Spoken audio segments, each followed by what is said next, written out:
Hello everyone, in this video we talk about the capitalization method of goodwill valuation. Just to let you know, under the capitalization method there are two methods.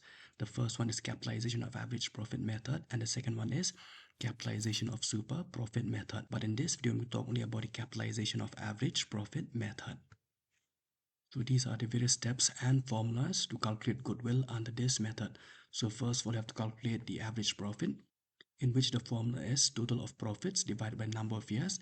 Then the second thing is that you have to calculate the capitalized value, in which the formula is average profit divided by normal rate of return into 100. Then the next step, you have to calculate the capital employed, and the formula for capital employed is assets minus outsiders liabilities. Then lastly, you have to calculate goodwill, in which the formula is capitalized value minus capital employed. Now let's look at this first illustration. It says that a firm earns profit of rupees 10,000, rupees 20,000, rupees 15,000 and rupees 25,000 for the past 4 years.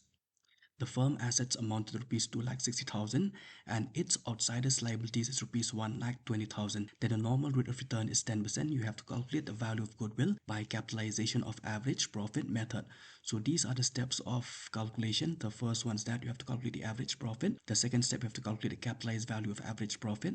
The third step is that you have to calculate the capital employed, and finally you have to calculate the value of goodwill. So now first one, we have to calculate the average profit, in which the formula is total of profits divided by the number of years. So in this case, we have to take the profit, that is rupees 10,000 plus rupees 20,000 plus rupees 15,000 plus rupees 25,000 divided by the number of years, that is 4. So if you add it up, you'll get 70,000. Then divided by 4, you'll get rupees 70,500. Then the next step, you have to find out the capitalized value, in which the formula is average profit divided by normal rate of return into 100. So the average profit as calculated is 70,500. Then divided by normal rate of return, which is 10 into 100, you'll get rupees 1,75,000.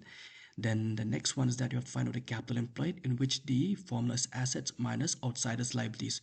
So in the problem, they have given you the asset is 2,60,000 and the outsiders liabilities is 1,20,000. So 2,60,000 minus 1,20,000 will get 1,40,000. And finally, we find out the value of goodwill, in which the formula is capitalized value minus capital employed. So as calculated, the capitalized value is 1,75,000 and the capital employed is 1,40,000. So 1,75,000 minus 1,40,000 will get rupees 35,000. So the value of goodwill is rupees 35,000. Now let's look at the second illustration. It says that a firm earned an average profit of rupees 30,000 and a normal rate of return is 10%. The capital employed by the firm is rupees 2,40,000. You have to calculate the value of goodwill as per capitalization of average profit. So in this case, the average profit and capital employed is given. So you simply have to calculate the capitalized value, in which the formula is average profit divided by normal rate of return into 100. So the average profit as given is 30,000, then the normal rate of return is 10%, so divided by 10 into 100, you get rupees 3 lakhs. Then finally, you have to find out the value of goodwill, in which the formula is capitalized value minus capital employed. So the capitalized value as calculated is rupees 3 lakhs, and the capital employed given in the problem is 2,40,000. So 3 lakhs minus 2,40,000 is rupees 60,000. So for the capitalization of super profit, will be discussed in the next video. Thank you.